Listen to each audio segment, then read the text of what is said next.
Welcome to the ZNL Podcast, a podcast brought to you by ZN, the OG digital agency in Brussels.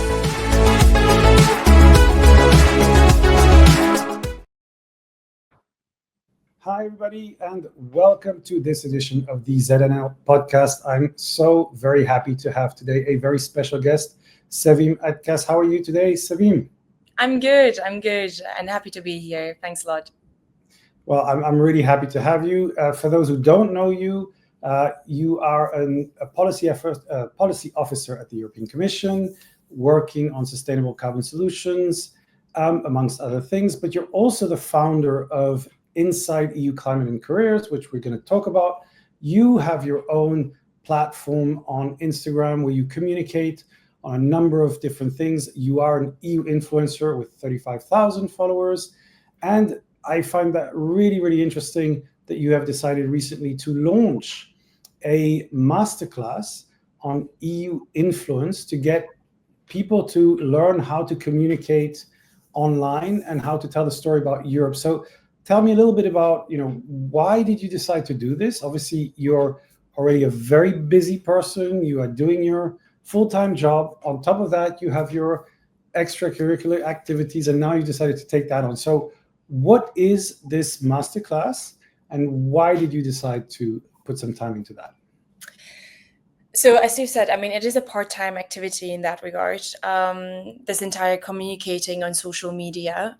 However, having noticed how much I benefited also in my day-to-day technical work from the skills that I learned of this side activity, let me say, I have noticed a huge interest of fellow policy officers, is it in the European Commission, Parliament, or outside, being interested to do something similar. And that urge of wanting to share and wanting with the world of the beauty and things that are happening in Brussels and in the institutions, let me say, is something very honorable that I very much acknowledge. But also been a huge dream of mine of seeing more people doing exactly the same as I do in the same area of climate and careers, or in different areas across it, because there's so many topics to explore in this area. And after a couple of years, I finally put the concept note together, sent it to the Nine, who is collaborating on this endeavor, let me say, and hosting us. And started also recruiting a team around Inside EU, which in the end turned out making this happen in the first place. So Daria Fikret, huge shout out to her, who's the project manager behind the masterclass, who teamed up with me and essentially was a person who managed me to organize this 4-session workshop masterclass where, I share all of my tools and insights. Phil, you were also one of the speakers. We've been hosting several speakers on these 4 masterclasses. So it's 1 session per month, 2 hours on workshops, talks, sharing insights, and nurturing all the different participants to create their own personal branding and social media presence on the topic that they're interested in.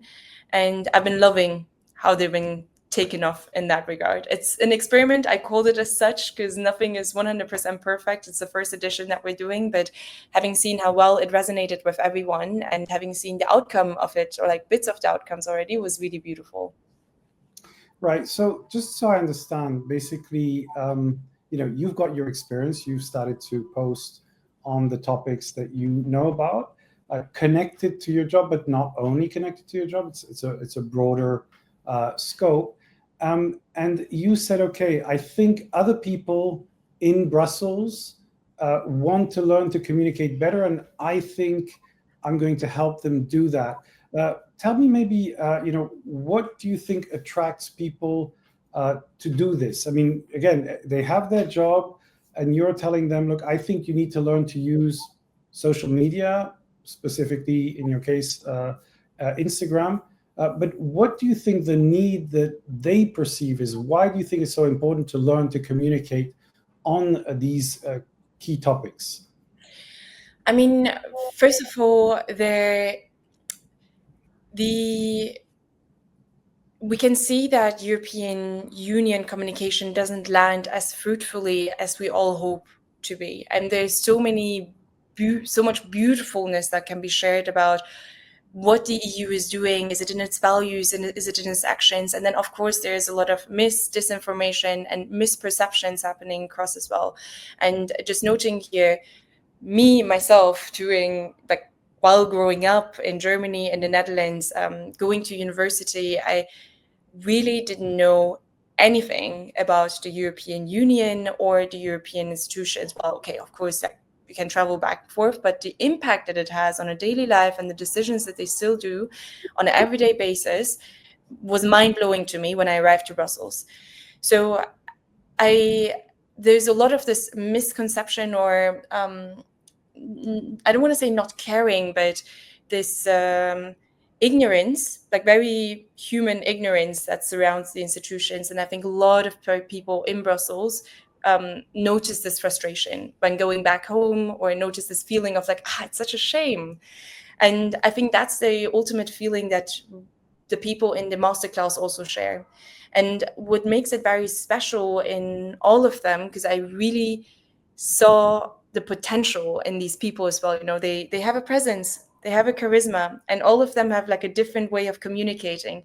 That means all of them have a different way of connecting to an audience, because essentially an audience is looking to a person to connect to. And while some people connect to me, there's going to be other people that. So I have always wanted to, I see it as a collective, like a collective of people who are trying to make this. So that was my dream, meeting people across the several years, where I could see like, but you have so much potential, like you would do great on social media, and see like being fed by that input, and then seeing how the people have been nurturing themselves also throughout the different sessions, I think just proved my hypothesis of that there's a lot of potential for this. And what makes it work, of course, in social media, which is all about being human and humanizing stuff, this is just a perfect cross of EU content, humanification through the people behind the scenes. Absolutely. I think that what's particularly interesting is how motivated people that you connected with are. So indeed, you said I had the privilege of attending one of your sessions, sharing discussion on personal branding. And for me, the key message is personal branding is really important for your future career, for your future projects. So learning to do that is really a major skill. Like expressing yourself, presenting, writing, etc.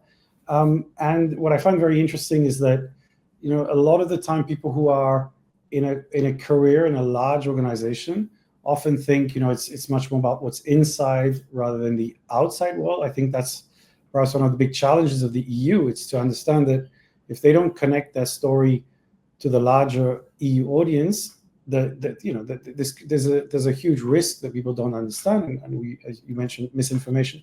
So maybe tell me a little bit more. Who are the people that you invited? Because I know that you were kind of oversubscribed in getting people to your workshop. So it's not just EU employees; it's also people from different places. So what was your criteria in choosing people? And what do you have in common with this group of people? So it's indeed, I was really positively surprised to see so many people wanting to attend the session. We're looking for 15 people because I like to keep things small, especially because it was the first edition, and to keep things personal as well. We got 40 applications, so it was a very tough job to decide how to bring things together. But essentially, the criteria ranged around. Well, it didn't really matter where you're coming from. It's just the urge for communicating. Obviously, being based in Brussels because of the in-person attendance, the motivation behind why, and also one very important criteria was to me not to still I'm wondering to do this, but being also determined to do this, because it will be a hands-on workshop. We're gonna do the stuff together. You're gonna launch at the end of it. So it was a really big criteria of trying to figure out how do people match these through the application form that we have created. And I think we're really happy with the first edition. It really turned out to be amazing. We did have a couple of people drop off because that's just fair, if it's either like not good timing or whatever. But overall, it's all about getting essentially like kick in the bum. And that's what I found the most like valuable about the current cohort is I can see that they all had it in them. Like they didn't necessarily need all of my tips or something. They just needed like a bit of a final push to press the button of publish and announce themselves. And I think it's been really more about the mindset, and obviously like the tools, specific tips and guidance of like how to do certain things helps a lot, like the mechanics of the things. But what I can really tell from the 3 sessions that we had so far is that the mindset plays a big role. And that is the fear of putting yourself out there. That is the fear of not being good enough. That is the fear of why should people follow me? But essentially, I think by them experimenting, they see that it all comes gradually together. And just to say as well, I mean, I've been doing this Instagram account for 4 years now, which is crazy for me to think. But only after 3 years, I kind of figured out what my vision is and what I actually want to achieve with the Instagram account and what it actually is about beyond the communication aspect of it. So from that perspective, it takes time. So it's all about experimenting, trying out to find out, and learning on the go. That is social media, literally. Yeah, no, I think you're absolutely right. It's all about this trial and error, and there's not one way to do it. But indeed, and I would strongly recommend people who are interested to reach out to you for the next edition so that they can join. Maybe there'll be different versions online and maybe shorter things, because I think people get inspired, and once they start learning on the go, they I think it's great for them. You wanted to say something? Yes, and another amazing aspect of it is I was alone in the pursuit of doing this, but being there together with an entire circle of people who are in the same journey is, I really call them the power circle. I'm like, guys, like this is beautiful. It's not a one-man show. It's like an entire community activity where you can ping pong ideas, get feedback to each other. I mean, that's a beautiful journey to go through. And we are going to publish the main takeaways, slides, etc., the exercises sheets that Daria has been preparing on social media. At some point in the future, we're preparing all the background for it. But also we'll be sharing all the influences that have been going through the cohort on a separate Instagram account. You can see it as a portfolio. Instead of creating a website, I just wanted everyone to be on one page, easily findable, and it's called EU Influencer List or EU Influencers. And that way you can have a bit of a taste, and everything will be launched gradually in the upcoming weeks. Excellent. And we will be talking more about this at the EU Influencer event, which is taking place in September, on the end of September. And basically, talking about general trends, but also what people can do.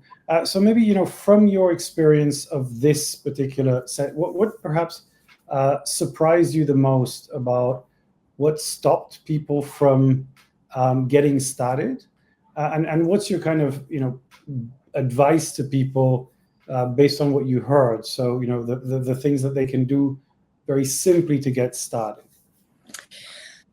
First of all, what really surprised me a lot, but maybe also not that much, is really this fear of putting yourself out there. And that is completely fair. But at the same time, I feel like the ego speaking in us, trying to hold us back of doing certain things. In Brussels last week, there was a screening of short movies at Montezard. There was one particular short movie I loved, which was it's very simple. It was the simplest one, but I think the best, because it was people on jumping in. How do you call this thing where you jump into the pool? Jumping, or how's it called? Bungee jumping, the one with the cord, or no, where you have a pool and you go like these 10 meters and then you jump down. Deep diving? I'm not sure what the word is, but I get it. they random people, they go on this 10-meter jumping board, and you just see in this short movie their reaction of going to the edge and then not daring, going to the edge and then not daring. And what I loved is sitting in this huge audience at Bond Desert, how we just started feeling for them. And when they finally dared and finally jumped, like the entire audience was like cheering and like applauding, but we're watching a movie. And I feel like with the EU influencers in this masterclass, it's exactly the same thing. They all, they're all ready to go on this 10-meter height, are ready to jump into the pool, but then they keep on with tracking. So what's this process of with tracking the entire time? And what happens is when you jump at the end is noticing that it was completely fine. The two main takeaways: we tend to overestimate our importance and how much other people care about what we do. Honestly, no one cares. Everyone is busy with themselves. So they really don't have enough time to think about what other people do. I think that's just like universally true, in particular in Brussels. So no one really cares what you do. You're not the most important person in the world. So who cares? And third of all, this experimenting thing is something that really gives you a lot of freedom. Saying like, oh, it's an experiment. An experiment by definition can succeed or can fail. So that gives a lot of mental space of just trying to go with it. And that mindset shift, which obviously like this voice inside of you constantly is like, oh, is it good enough? Is it good enough? Every time I have that, I just post. I just go and post. Because I'm like, honestly, no one cares. And it's so true. Every time I had like the most anxious, no one cares at the end of the day. And most of the time it leads to something beautiful. And it's a very honorable pursuit to do this project, put yourself out there to communicate about something that has value and educates people and is useful to them. So, I'm like, guys, you're not stealing. You're not like planning out a murder or something. You're doing something that's good for society. You're doing it because you care. And I think that's the most honorable thing to do. Yeah, I think what you're talking about is referred to as the spotlight effect, as a cognitive bias, where we believe that what we do is visible to everyone, when in fact most people are just thinking about other things. And indeed, I think that that's one of the things I was sharing during our session, which is that you can just use this as a kind of public journal, where you're noting things on articles, on trends. It can just be a few notes, a few bullet points on an article that you found. It doesn't have to be a masterpiece. It doesn't have to go viral. And I think this is something, I was just looking at a couple of Instagram channels today. It's really in Brussels and in the EU, it's about quality, not about quantity, which means that you post things to a fairly small audience. And sometimes, your post can reach 5, 10, 20, maybe sometimes 100, maybe more. But it's really a conversation with these different audiences. And I think in that sense, it's about small being beautiful, not about big numbers, perfection, or big impact. No, totally not. And two particular insights that I had throughout the masterclass is one, the smaller the audience, the more engaged they are. And second is you need to have a portfolio. Like when a new person comes to your Instagram account and you've only like 2-3 posts, they were like, it gives him, and this is the same when I go on Instagram and see a profile with only 2-3 posts, I'm like, okay, like not ready there, not there yet. But building up a portfolio helps when people come onto your profile to create trust and also press the follow button. So from that perspective, this is also like two good things to keep in mind, that success doesn't come very quickly, and also what even is success. And what I love to see is with the participants of the masterclass already, how they're getting collaboration requests. And they just started. I mean, it's beautiful to see. It's beautiful to see. So it doesn't need to be big for it to make an impact. And they love it. I love it. It's a lot of fun doing it together.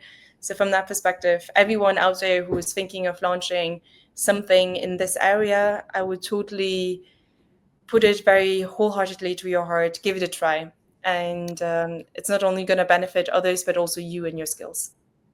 Yeah, I think this is really it. It's a learning process, and it really doesn't have to be something where it's not publishing a thesis, it's not publishing even a full article. It's writing things where you are in control, and as long as I think this is people's choices, but as long as you're being respectful and you're basically engaging on things that are meaningful to you, I think it's going to be a very useful exercise in building your story. One experience I had, which I quite enjoyed, was that at the end of the session we were reviewing what different people were doing, and one of them, Annalie Cossens, had actually created a post for Instagram on boys based on the Netflix series Adolescence, and she basically. I was saying, I think this is a good story for LinkedIn. And she subsequently wrote a post on LinkedIn, which got almost 100 likes and quite a few comments and engagement. And what I really liked is the fact that she just took the initiative and immediately kind of got that story going, which I think, again, is very interesting. Now, I want to talk a little bit about channels, because obviously, you are a master of Instagram. Tell me a little bit about why Instagram is, why you've made that your core channels, and how do you feel about the other channels, LinkedIn, X, Blue Sky? Do you spend any time there? Are you kind of just 90% focused on Instagram, and why? In fact, I don't spend any time on X or Blue Sky or any of the other channels, because it's just not I don't like reading. So it's really, I feel like my engineering thinking coming through. I really don't like reading a lot. So visuals communicate better with me. Graphics, tables, I just like them more. And from that perspective, Instagram has been a very natural choice for me, because I never really spent a lot of time on X. Or I remember I tried Twitter for so long, but it just never sticks with me because it's not my communication forum. And what I like about posting on Instagram is that it goes beyond the words. That, this visual aspect of it is something that I just have a lot of fun. It's my creative counterbalance and something that worked for me. And this is obviously like personal preferences in that sense, but that's why Instagram was like the platform that brought two of my passions together in such a nice harmonic way. Now, you've been using Instagram for 4 years with this focus. How has it evolved? Do you see more and more people using Instagram in the bubble in Brussels? Is it kind of similar, or how do you see people evolving in how they use it? What's your kind of reading of how this is moving? I'm not sure about the usage, but when I observe the content on Instagram, I can totally sense that over the past few years, there has been a bigger and bigger presence of knowledge-based information on Instagram on different types of topics. And that's what I like to consume the most as well. So it's going beyond these memes and recipe thingies. It's really going into career advice. It's going into ChatGPT prompts. It's going into financial advice. Like all these things are coming together on Instagram. And honestly, I think the reason why LinkedIn valorized on this real format was because they noticed that a lot of the content that fits on their platform, which is career advice, was happening on Instagram. And I still don't use the reel feature on LinkedIn, to be honest. It's also, I don't know, it's weird, right? It's personal preferences, it's habits at the end of the day. But this knowledge-based content is coming more and more. So I think it's a perfect train to jump on when it comes to policy education. And I feel there is a difference between policy communication on Instagram too, because what I do is really informing. So this really content, heavy content that I try to simplify, not oversimplify, but that I try to put the essences on. And then there is very high level policy communication, oh, this is happening, or this day is happening, etc. Well, it's too high level for me, for example, as a consumer. What I notice, it's too high level. It's stuff that I usually already know, even in other policy areas that I'm not an expert in. And I feel like this usefulness is missing. Like, what is the usefulness of this information now to me? That link is so important. I mean, the reason why knowledge-based content on Instagram works is because it's useful to the consumer. It's useful information that will help them in one way or another. Is it in their next meeting with the respective content that they have in their head? Is it in their career growth? Is it a specific framework or something that they can use? So from that perspective, like just going through an additional filter of like, how is this useful for the audience, for the consumer, would be so helpful. I think it's such a missing step. I don't know why people communicate like this, and I'm genuinely like questioning myself of why. I feel like a lot of the information is put out there for the sake of putting it out there, and you need to, you know, put a check to to-do list, or it's being communicated from a perspective of this is important, so you should know, which never works. I mean, this, you know, I don't need to be like a super specialist in order to realize that. And then there is content out there that either touches emotions, is shareable, or truly useful to the consumer. And that is the true hack to be to match. And that is really not difficult, because essentially what you found useful consuming will be useful to a big number of people as well. So just this additional step of like, okay, so what? This, I share this, so what? What does it bring to the person who's consuming it on the other side? Yeah, no, very, very good question. For me, I think, you know, the channel mix, as we discuss on a regular basis, and we talk about this at the EU Influencer event as well. It's this very fragmented landscape we have now, with different channels, people kind of migrating towards different areas based on personal preference, based on political views as well, because of course X has become massively politicized. And I think indeed you have to find what resonates with you, but also what connects to the audience that's most relevant to you. And what I think is, for example, for me, I'm spending more time on LinkedIn because I like the kind of conversations you can have, commenting on things. And it's really like, you know, thoughts that I think, this person's just sharing some insight on that particular new approach or problem or question. And I find it quite rich. I find the tone of, I mean, X has become extremely, you know, obviously the platform is manipulated and it's politicized, although politicians and journalists are still very much there. I mean, you know, the great departure hasn't really happened, although it's happened it's been much more visible than actual. So I think people talked about, you know, big stories about leaving X, but in fact, you see that people are still there. So I think people need to find, you know, their own things.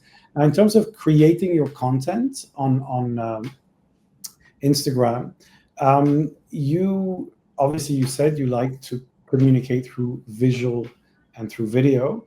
I'd just like to ask you a little bit, how are you using AI to help you build your communication, your strategy? I know that during the training session you were using it in different ways. So what is your approach to AI, and what do you suggest to people to do if they want to learn to get better at it?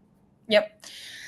I mean, there are a number of amazing prompts out there. I started using, so when AI started picking up, I did a masterclass on how to use AI, and that just tremendously helped me into understanding that tool as a accelerator of your work, but also like the different things that you can do with it.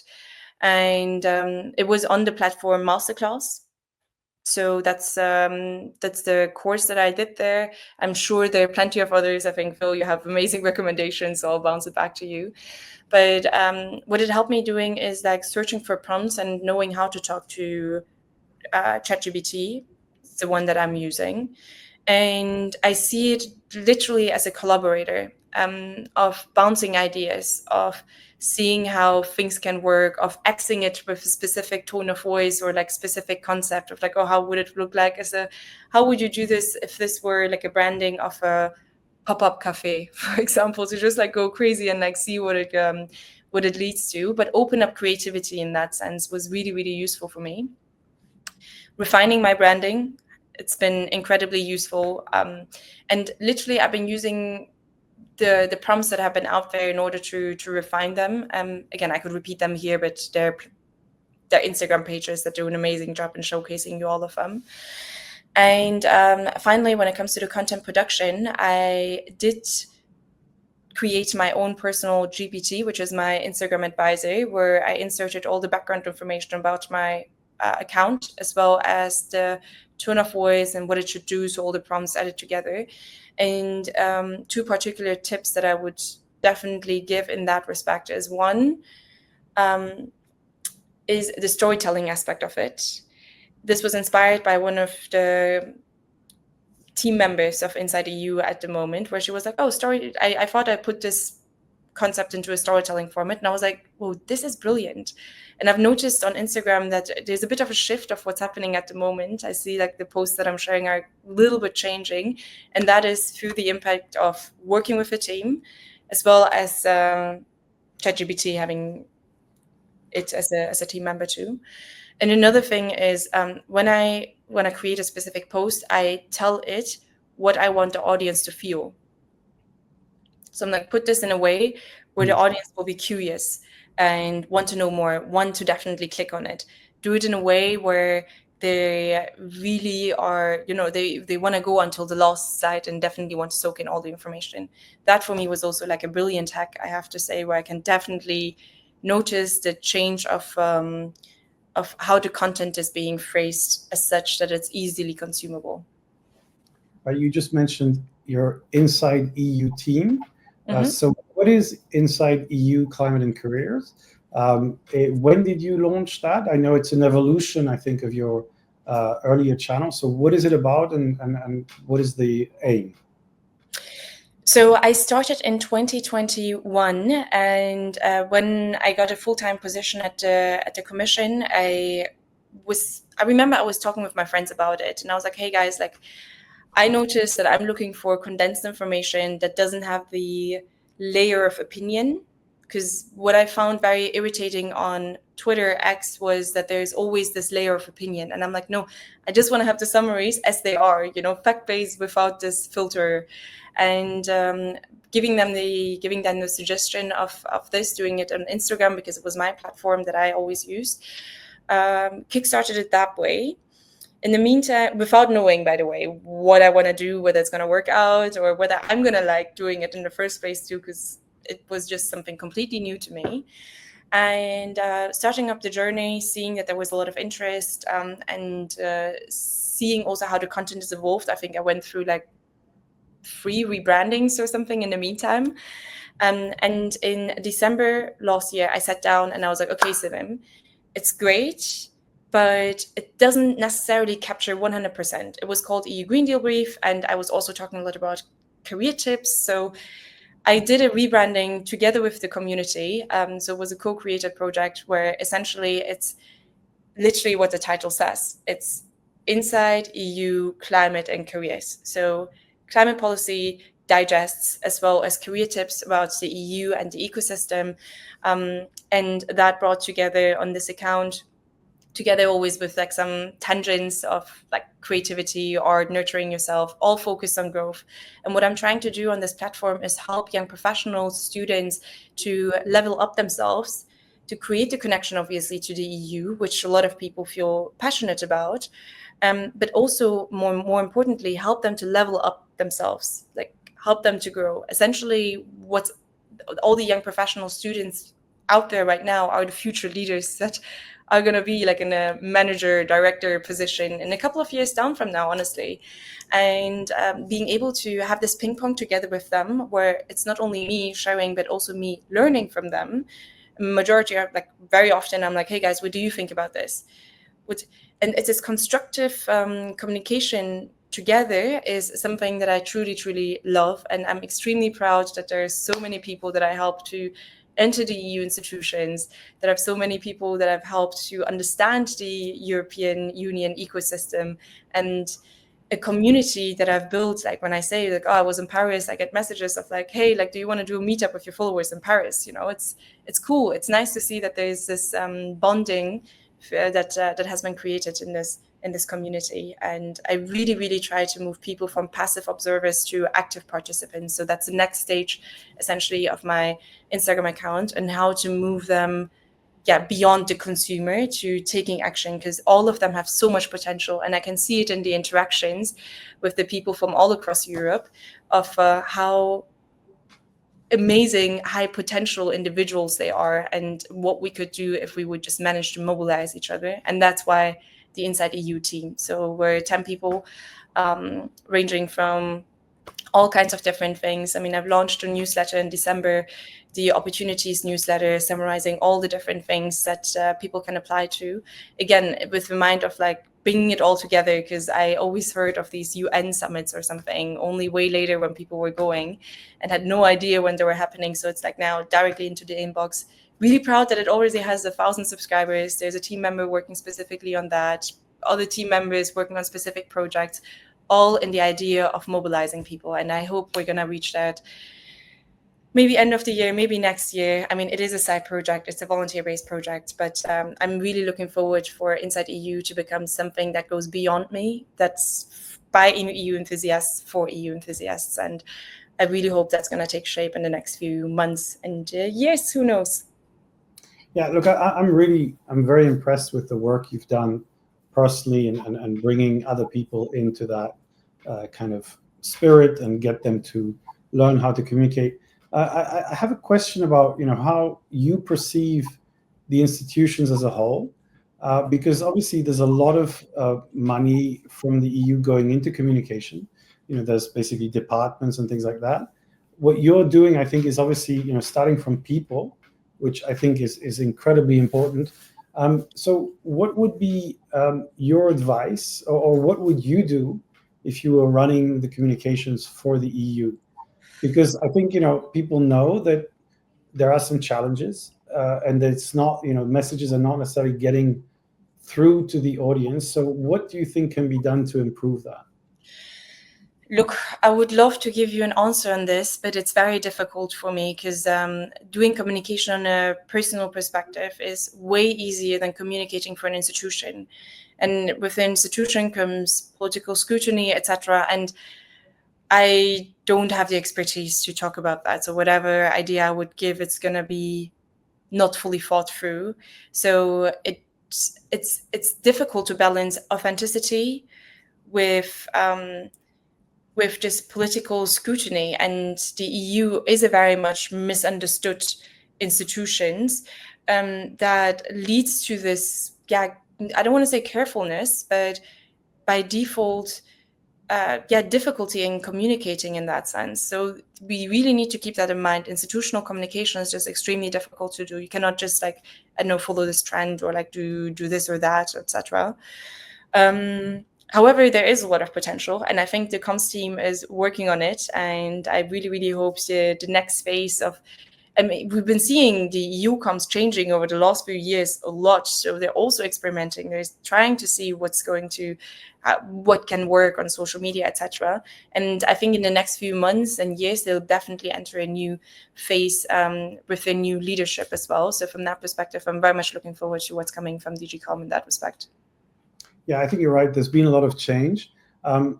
From my perspective, and I can speak freely as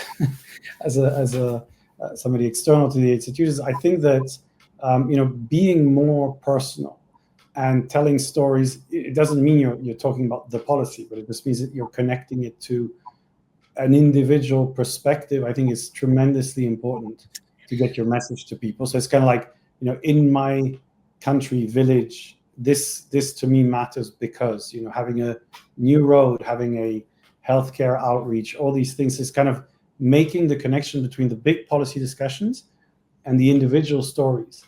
And I think what you've been doing is actually a great example that could and should be replicated, basically training all the people who have a external facing role to just learn to master their own channels, because the issue is that often they either don't communicate or they communicate on completely different topics. And I think I'm just being conscious, saying, look, my brand is linked to the EU brand if I'm working there. So obviously there has to be an alignment.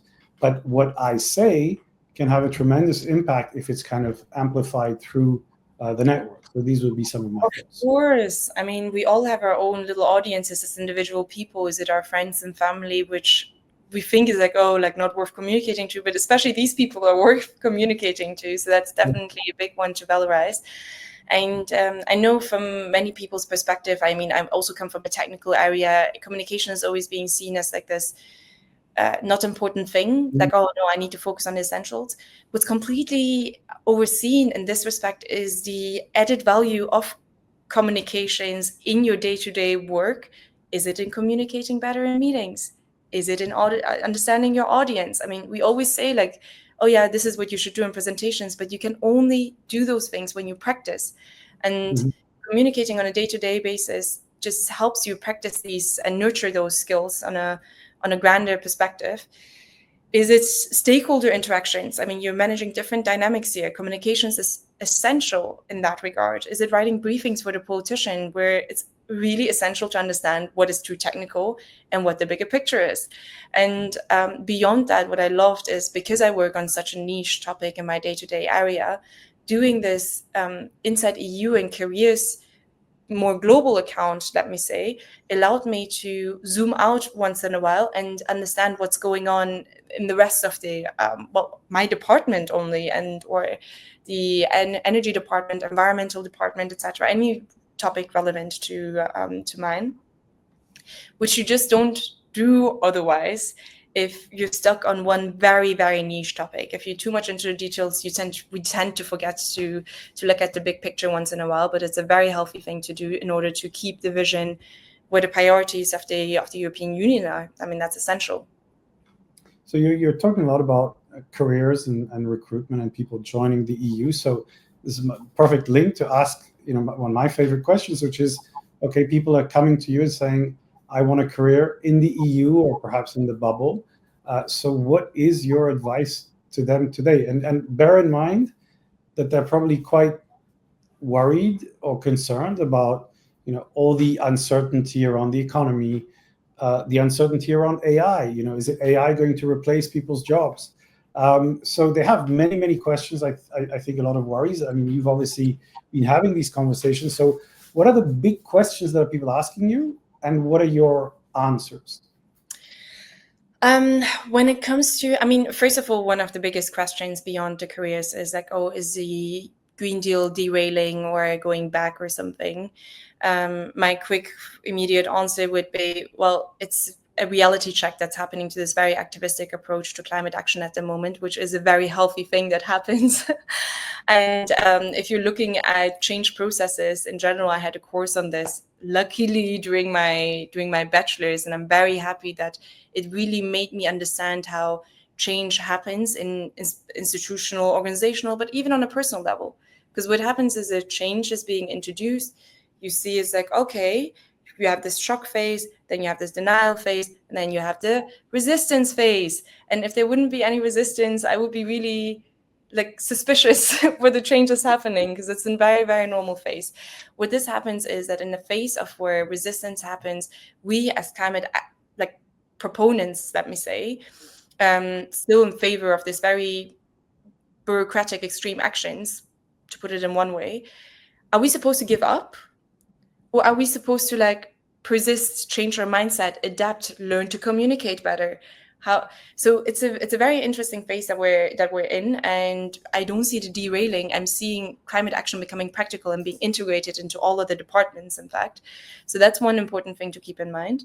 On the other hand, when you look at the developments of AI, and I mean, okay, you're the better person to speak about this for sure, but I think people will be replaced by people using AI. And I think it's definitely an accelerator. It's a mind expander. It's a creativity tool, efficiency tool that we can use. I mean, obviously, we don't know what's going to hold on in the future and how it's going to act. But the more you try to integrate it and learn about it and educate yourself about it, the better. It's never soon enough regarding that. So this is really adaptability, flexibility, which is just required by nature, regardless of AI, in any job that you're entering. Digital skills. It was, digital skills before. It's being able to know how computers will be replacing, people in the. So it's normal processes that we're going to. This is technological process. And when it comes to the question of EU careers, I mean, the institutions' processes are very particular, and it's often being perceived as cold and technical, but it's humans behind every decision. I mean, we're talking about like 50,000 people that are behind all of the EU institutions. That's crazy to think about.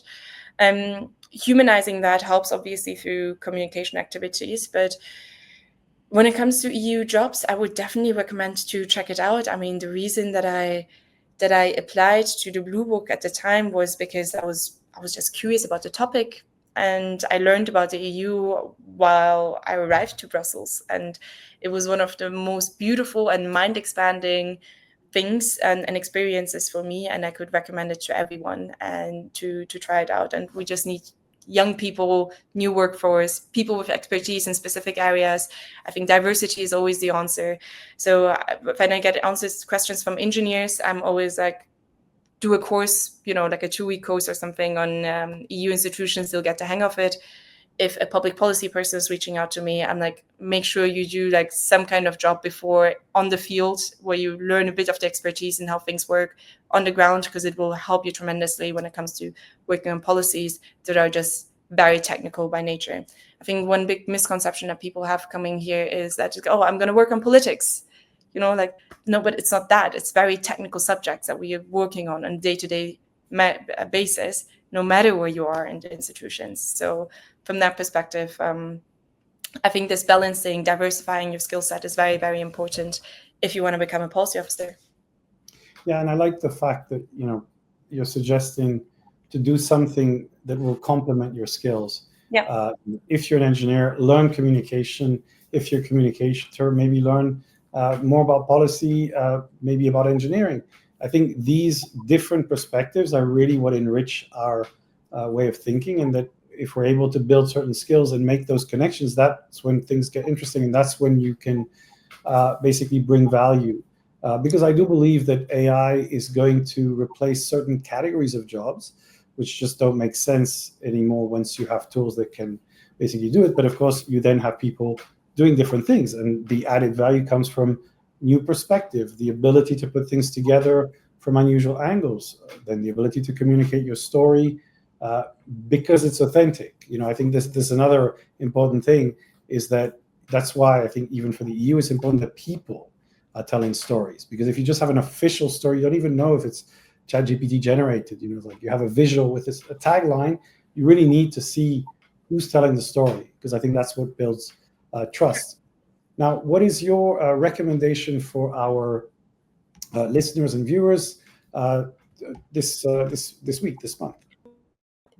What I would recommend everyone is to check out the local agenda of cultural activities. So we're staying in the category of expanding your mind. Especially when you're in an area where it's very technical or deep down, content, let me say, the way that culture, is it theater, movies, music, poetry, nurtures your mind is such a beautiful Xing of really learning more about the world, learning more about communication, learning more about how feelings, storytellings touch you, and learn to apply that in your own day-to-day. I feel like many of us are stuck in the content practical part, and creativity really nurtures our senses. So make sure to check out your local cultural agenda. Absolutely. And we were just talking about this before. There's a local theater company in Brussels called The Bridge, which is doing kind of high-level plays. They have something, again, coming up, so check out their website. My recommendation is actually a book by Will Storr called A Story is a Deal. He's written several books, including one called Selfie. Really interesting insights into the psychology of the story, how stories shape our reality, and how we use stories to sell, to persuade, to convince. Very interesting. He's a great writer. So that is my recommendation. So with that, Sevim, I want to thank you so much for being with us and for sharing your insights, for all the work you're doing, for communicating, for inspiring people to communicate, and looking forward to seeing you online and in person, Sonia, at the EU Influencer event in September 2025. Thank you and have a fantastic day. Bye-bye. Thanks so much. Bye. Thank you so much for watching this episode of the ZNL podcast. Did you like it?